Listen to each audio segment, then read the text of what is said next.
What's up, guys? I just wanted to cover this video of Nina Drama calling her own fans pieces of trash on the internet, calling them extremely insecure, weird, and basically saying they're projecting their own past insecurities onto her. What she was referring to is that some viewers, like they often do, were talking about how her husband has to watch her flirt with UFC fighters. And look, that part is true. She does flirt, but she completely denies it. She says she doesn't know where people are getting this from, that she doesn't roll that way, and that there's not a single fighter who's ever come out and said anything about it. So let's listen to a little bit of what she says.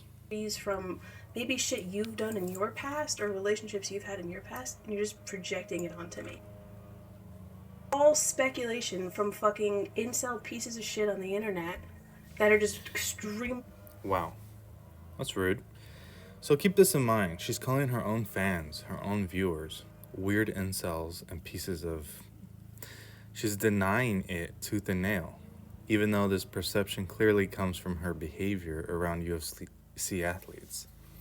She flirts, she gives flirtatious looks and smiles, she makes sexual jokes and innuendos, and that's not something most professional reporters or analysts do. Insecure and Excuse me, very I'm fucking talking. weird. Not just in sports, but in most workplaces in general, it's usually considered inappropriate. In most cases, when people behave that way, whether it's male and female, male and male, or whatever, it's often a flirtatious tool. It's a way to build rapport, show interest, or create a certain type of connection. That's why people interpret it the way they do. In everyday life, and even with other female reporters, you don't usually see them constantly joking sexually, talking about personal things, or positioning themselves in a sexualized way while pretending that's not what they're doing. Especially when they're training with fighters or interviewing athletes, they take it seriously. They're professional.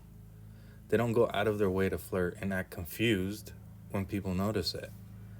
So I think it's unfair for her to turn around and lash out at her own fans, calling them degrading names just because they're reacting to what they see.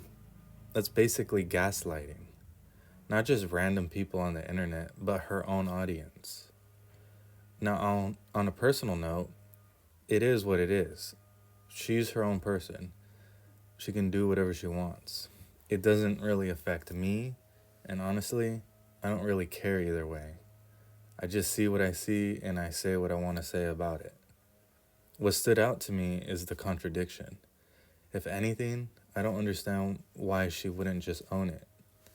Maybe it's part of her game. Maybe she feels like admitting it would take away some of her power or her brand. Why not just say, yeah, I flirt a little, I joke around, I use my personality and my looks because that's what people want to see. And then just own it. Maybe she's not comfortable admitting that. Maybe it clashes with how she sees herself. I don't know. But either way, that's what this video was about. I thought it was worth calling out, especially when she's attacking her own fans for noticing what's right in front of them. Like, share, and subscribe if you want to see more. I've got more interesting videos coming out this week. You're not going to want to miss them.